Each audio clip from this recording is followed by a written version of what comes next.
Shalom, shalom peuple de Dieu. Bonjour, bonsoir et défendre na Herbolandanga. Bon dimanche. Le toza le 1er août.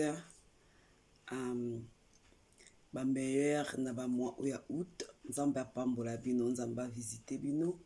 Nzamba kokasu komona bino na mois oya août. Akota banda kuna bino. Asa bino malamu. Lelo ewana eza liboso caméra na bino liboso ya bandako na bino eza Sœur Marie Grâce. Sœur Marie Grâce na esusu na message mwa mokie na kala ba message mwa mokie oyo ko diffuser biso ko sala biso bien vraiment bana message nanga na osenga na biso ceux qui vraiment bokoki kosunga biso bo s'abonner na Marie Grâce Taylor TV. Marie Grâce Taylor TV.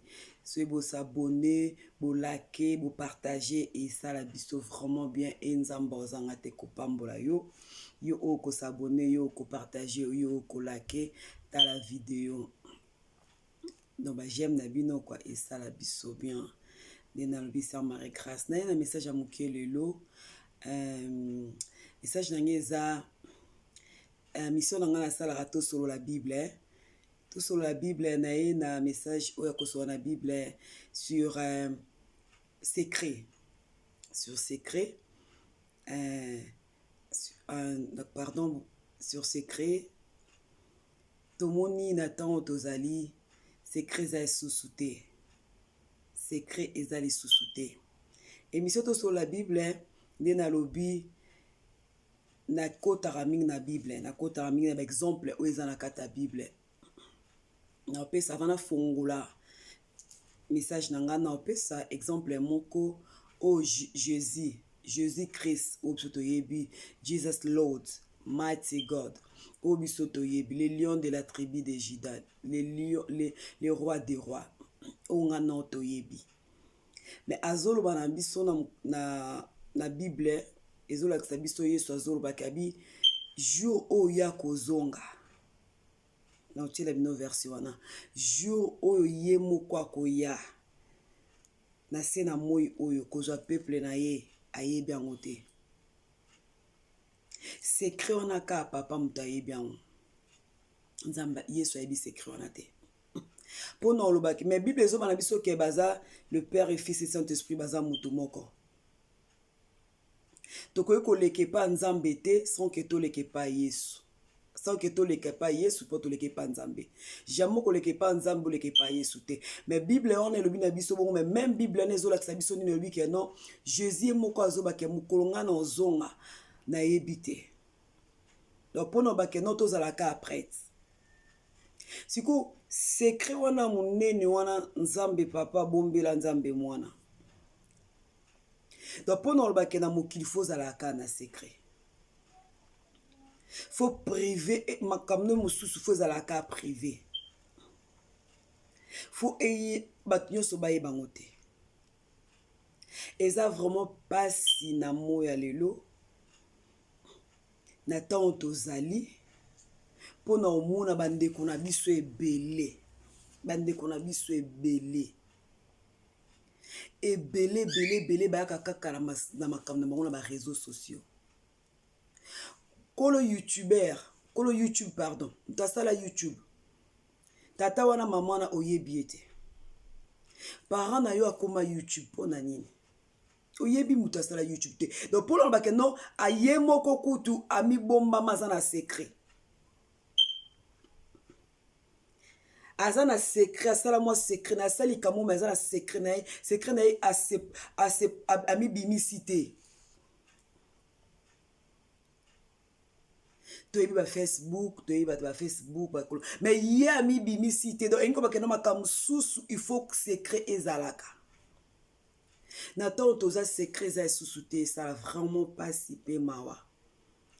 Papa na mwana. Bana baza so ba respect ba parenté pour na kaka réseaux sociaux. Ba maman papa na mwana la problème aye nango na réseaux sociaux quel que soit makambo lekaka na ndako na yo, quel que soit makambo lekaka na ndako na bino, quel que soit makambo lekaka na bavi na bino, est-ce que oza na obligé akoya nango publiquement mokili eyeba? Est-ce que oza obligé akoya nango kende bakoma kosalela yango bamission? Baémission on peut basalaka après ça esalaka nini, echanzaka nini, conseil nini ezalaka presque bamission nyonso oyo tomonaka elekaka ezala bamission oyo te ke non asisi apesi conseil to asisi boye oyo mpe ke non ekoki kochange bavie ya bato eza te. Bazalaka bayoki likambo baye lokwa banjoi bavandi liboso balobi lokwa makelele na kati ya zandu esili akei aozela tata na ye mama na ye YouTube aotindela ye aofuta ye. Non. To changer. Vraiment to changer. Et yana makambo nyonso tuteka foko yaka nango na YouTube. YouTube ezalaka te. Banda kosala ndeni. Mwasi na mobali problème na yo ozoya kotiango na YouTube ozo filmer ba intimité na bino po ya koya kotiango na ba réseaux sociaux po esala batu nini po ozwa nini po o gagner nini ozwa nini. Yesu alobi ngamo mukona ozonga na yebi te parce que secret on a ka papa muta yebi yango yo zanga secret. Vraiment mokili eza sous la sécurité. Toboyi te eza makambo ezosala bato bien na YouTube oye nango ezosala bien eza makambo pe boye ko dénoncer ezosala bien. Mais eza makambo susu bokoyi ko dénoncer ngo na YouTube te famille couple bokoyi ko se dénoncer ngo na YouTube te bokoyi ko ya nango te na ba réseaux sociaux mokili ezwa elobela. Mwana tosa papa oui. Quel que soit le ndenge ni nazali Bible ezo bana biso to sabango. Kana verset peso to kiti bazo ba pe ba papa la ba papa bo hérité bana na binote. Bo sala bango mabete. Donc les papa osalo mabe azana lifuta na ye. Leur maman parents salo mabe azana lifuta na ye. Leur yo po sala mabe azana lifuta na yo. Ezalaka punition ya bana te que non obéir à vos parents pour wumela. Te ezara pe na ba parents ceux qui payent aussi la bana mabe oza pe na punition non parce que Bible version ezaka clair ezaka pe na sio balobeli bana nanu batali boso après balobeli ba parents. Lelo dimanche les premières na yependa ko vanda pona oloba pona opesa conseil pona opesa conseil yeba kozala na secret. Eze loko nyonso tout te oyaka nango na YouTube te. Des fois tokoki kozwa makambo bato misusu ye mais makambo misusu tokoki kozwa ngo pe te tozwa malamu totika mabe. Eza te soki ba star bayaka kote ba vie na bango wana baza ba star to bazaka kote batiaka pe nyonso tout te.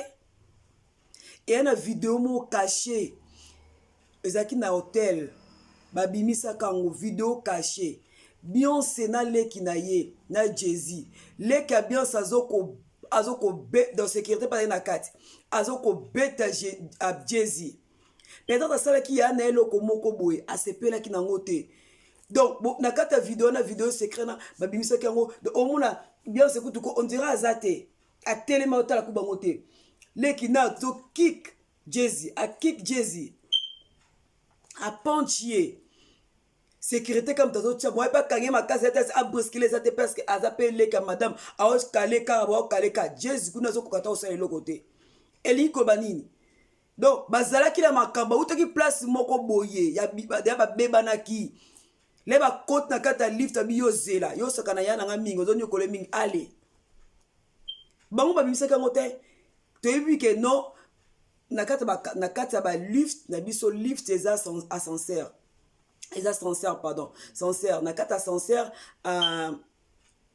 nini ba caméra ezalaka donc faut ezala nini hotel wana nde et release et bimisi vidéo wana mais aki bango mote biso to koma ko ya biso moko eza malamu te.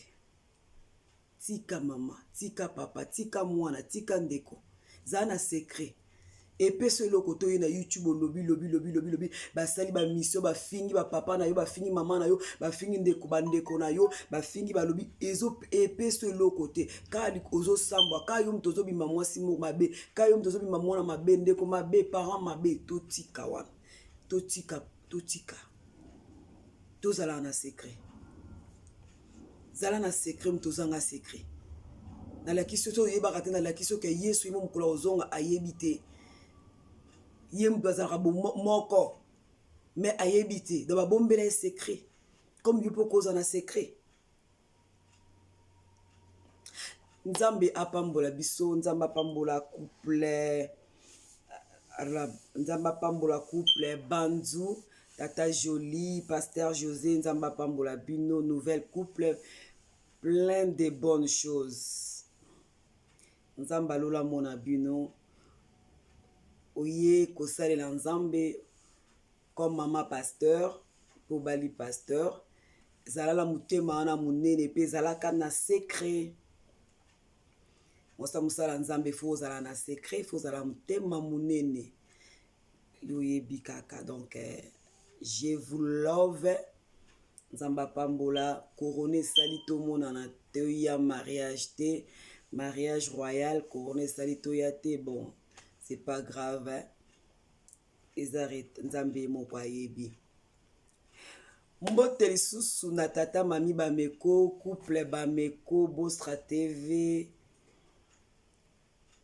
papa Charles nzambe apambola bino bon séjour na mboka Congo nzamba pambola basali nyonso o bako défilé jour wana semaine otozokota bayo te ya sango malamu nzambe atilize bango bazalaka ba instrument o nzamba poni nzamba salela bino batela bino na séjour na bino nyonso tu tomo ba passer na biso na Londres bakitaki tomo na pasteur Maps Kumu tomo na pasteur Jean Koutouala donc nzamba pambola bino bon séjour et les cas vraiment malamu nyonso pona gloire à nzambe bamemaka ma gloire nzambe te eleka kilo ebuko mapeka tozongisi gloire epa nzambe tozongi na sujet lisusu ya secret donc nalingi canal ba mukie partager lenga vidéo s'il vous plaît likez aimer hein? Likez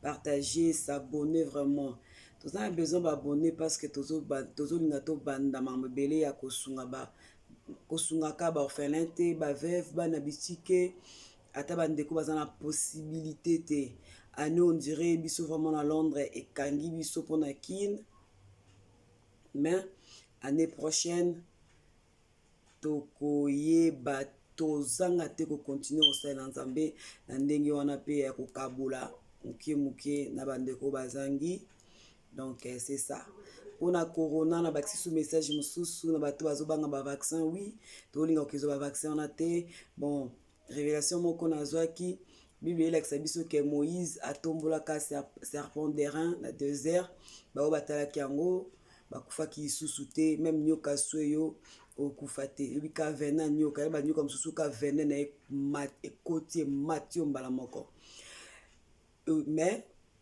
isale bango sweyo côté pour dire que non bondelaka nzambe na bao bazui bondelaka nzambe na bao baza forcer misala na bango bazo ko forcer bango ana shwata azotala mwa patika te mwa pe ndako epai amsu bazo bandako ba crédit mambo belé elo na baka bondela nzambe tombolaka Yesu Masia tombolaka Yesu Masia liziba ma ya bomoy omeli mai obondelo tomboli Yesu Masia lobi Seigneur salanga ngolu na citation ou partager vidéo de comment quoi éviter ay bakeno Moïse atombolaka serpent d'airain na désert ba obatala kango ba isala bango le côté ndenge pe to tombola Yesu Masia ba vaccin wana esala biso esala pe elo côté ba nzoto na bato esala elo côté na ba oyo ya Yesu esala elo côté na ba oyo bandimeli nzambe donc yo nono za libanda ya kapana Yesu yo nono yamba Yesu te yaka vraiment pana Yesu tika te nzamba pambola bino nazalaka mukuse pona la sepso que no photos à la peine secret il faut que ça na secret nyonso tuteka koya ke nos réseaux sociaux elobela yo nyonso tute surtout ba couple surtout mambo ba famille eza sacré bible mtelobi yango famille eza sacré okoki koyaka na makambo na yo te na famille baaudio na bino ya bafamille ezokende mati biso toza na problème awa bacritiquer serviteur de Dieu bacritiquer servant de Dieu mais bayebi te na kuku nini bandaki kosalama bayebi te na kuku nini bandaki kolobama tokoki koya nango te na public so toexplikaki mpona protéger mosali na nzambe ke nde bozoloba eza bongo te nde bozokati eza bongo te asaleli nzambe na ye azalaki vraiment clair mpasi saleli nzambe na ye nde nzambe alingi to atalaki kaka te soki nde nini non donc c'est ça nzambe apambola bino nzambe apambola bamama nyonso nzambe apambola ndeko nyonso vraiment nzambe asala bino malamu ebele kobosana kosabone te namoni mutu moko alingi abosana vraiment kosabone kobosana te kosabone massivement abonnez-vous massivement Marie-Grâce Taylor abonnez-vous partagez aimez vidéo et ça la biso vraiment bien nazali nanga ka mukuse pour nolobaki non zala na secret mama yozanga secret ozanga bato servante serviteur de Dieu surtout bino bozala na secret mutaye koloba na yo likambo ke omemango libanda elembisa kondima bato mutaye ko confesser eloko moko aye ko confier na eloko moko ayoki yango libanda elembisa kolinga kondima na bato pe bukaka bato mapeka donc mutabimi na bonzambe donc zalaka na secret eza vraiment eloko moko boye na koloba nde nini napesika déjà exemple wana mutu ya oza nzambe ye moko tolandaka la Bible donc c'est ça vraiment merci wana ezalaki émission tosolo la Bible toteyaka tolobaka oyo nyonso mais toza basé na Bible kopesa ba exemple na Bible émission tosolo la Bible ekota na anglais pe émission tosolo la Bible to bando yamba ba servante ba serviteur pona toyeba to ba question kotuna ba question émission to sur la Bible donc émission to sur la Bible est-ce que Bible est vrai ou est faux to koyamba sala nzambe po banda kosunga biso na émission to sur la Bible donc eza ba question to tuna bango bazo sunga biso émission to sur la Bible zala brancher partager aimer liker zalana po oyebate émission to sur la Bible mama mami bameko après Congo la razo ya ngamo kono okende pena France naza ba question retourna mama mami bameko parce que c'est pas facile kosela nzambe la ministère wana nde bosela nzambe isala ka ndenge nini ayoka ndenge nini donc tozala basé na Bible pe totuna ba question totuna ba servante belé baza ba serviteur belé na émission to sur la Bible émission to sur la Bible pardon émission to sur la Biblia na Biblia eza na lingala bon en anglais to lukela ngo kombo mais eza na lingala parce que ngai vraiment de ka ba tongaka mboka na mnoka ba payate na ngai ki vraiment ezala na lingala émission to sur la Bible ni to mona boso la politique ni to mona ndeko député pas les kaka basola député pas les kaka na lingala donc émission to sur la Bible yango wana mais na kati ya Marie-Grâce Taylor TV eza ba mission e bando kota na anglais na français pe ceux qui te permettre écouter comme toza basé en Angleterre to koli na Angleterre to vandi na Angleterre et qui bando kota na anglais donc nzamba pambola bino yo s'abonner déjà pour rater partager pour rater wana bon dimanche lisusu semaine malamu moi oeza moi bonheur moi succès moi réussite moi miracle moi surnaturel nzambe apambola biso tokutani mbala sima.